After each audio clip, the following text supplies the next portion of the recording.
The iPhone took better video, it took better night shots, it was a way more stable camera. But this new S23 Ultra is a direct response to Apple. And then if you flick over to selfie photos, it's a different story entirely.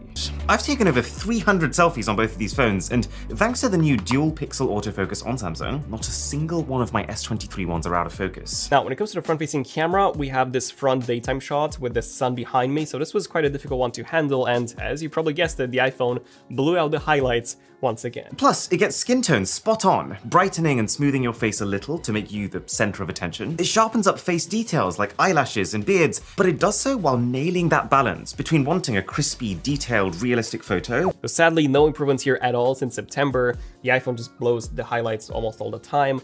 The Samsung exposed it very, very well. My skin tone was also more natural, so easy win for Samsung here. I mean, the iPhone is already pretty good at this, but every now and again when even that struggles, Samsung's got it.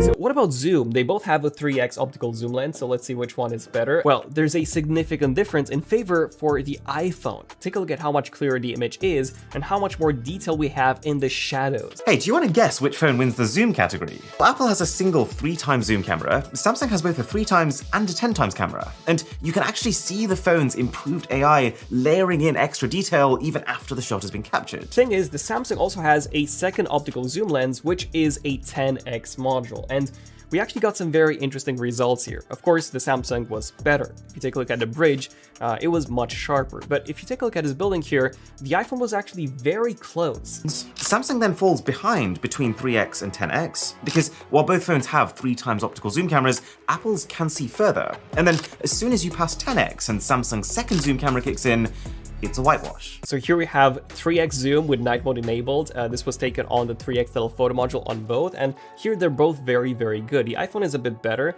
less noise if you take a look at the bridge. The building in the middle was also sharper, and the sky was perfectly black and smooth as opposed to this noisy sky on the S23 Ultra. So the iPhone takes this one.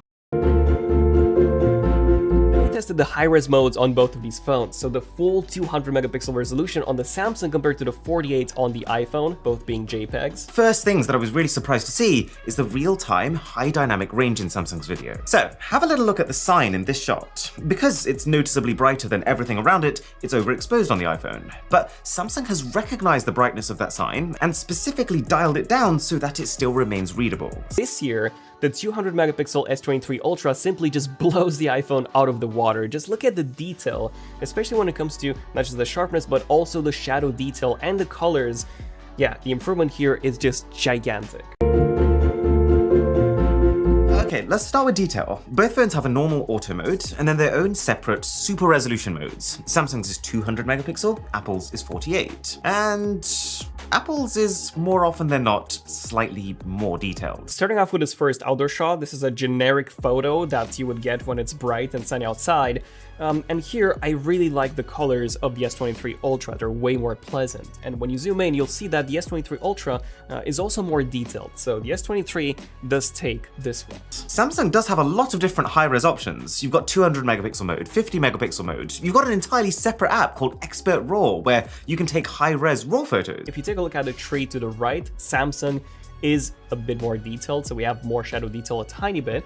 And if you take a look at the sun, again, the sun is a bit more visible on the Samsungs. But the funny part of it is that it didn't seem to matter which one of these I used. The iPhone is ever so slightly ahead when it comes to those super zoomed in, nitty-gritty finer details. The HomePod Mini is also sharper on the Samsungs, but I would say that the biggest difference between the two is in terms of detail. So once you zoom in, take a look at the tree on the left, it is significantly more detailed on the S23 Ultra. To actual night mode here, I gotta say this is very good on both, but noticeably better on the Samsung, and that's because the iPhone simply looks overly sharpened in post. The sky is also noisier, and we just don't get as much detail once you zoom in. But the point is, they're there if you look for them. And this also applies to portrait mode shots taken in super low light. Plus, I am so glad that Samsung's shaken that bad habit of almost trying to show off how much the phone can brighten your night shots. The windows in this round building are blown out on the iPhone, the colors are more washed out than on the S23 Ultra. And the S23 Ultra is also wider. I didn't realize that in the outdoor shots, but yeah, there you go. The main module is actually a bit wider on the S23, so Samsung definitely takes this one. Night photos should look like photos taken at night, and I can safely say they do that here. The only thing that I would say Apple does better is a feature they introduced last year called Adaptive Flash, that can adjust itself based on how close or far you are from the person you're shooting. And it's such a perfect, quick, smart, simple fix that instantly solves the issue of your flash photos looking like this. So Apple still retains that lead this time. Moving on to 10x zoom using night mode, and here the difference was literally night and day. But in night mode photos as an overall category, I think it's time to hand over that crown for the first time in years. The Samsung used its 10x optical zoom lens, whereas the iPhone used its 3x and then zoomed in digitally, and yeah, the results, they don't even compare.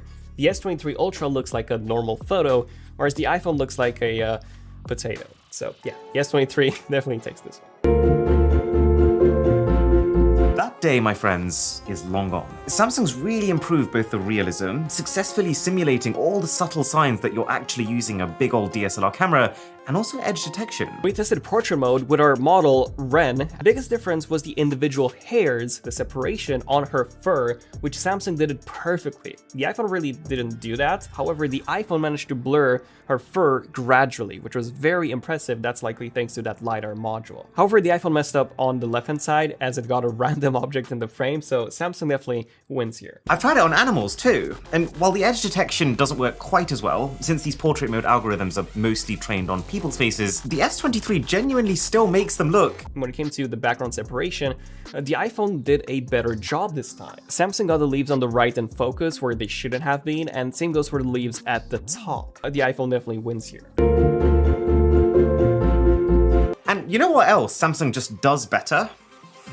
The fun. This is an important category for me, because ultimately, I take photos for the fun of taking photos. So if you zoom into the stars, you can see them way better. The sky was also bluer. So yeah, the iPhone does have a better astrophotography mode.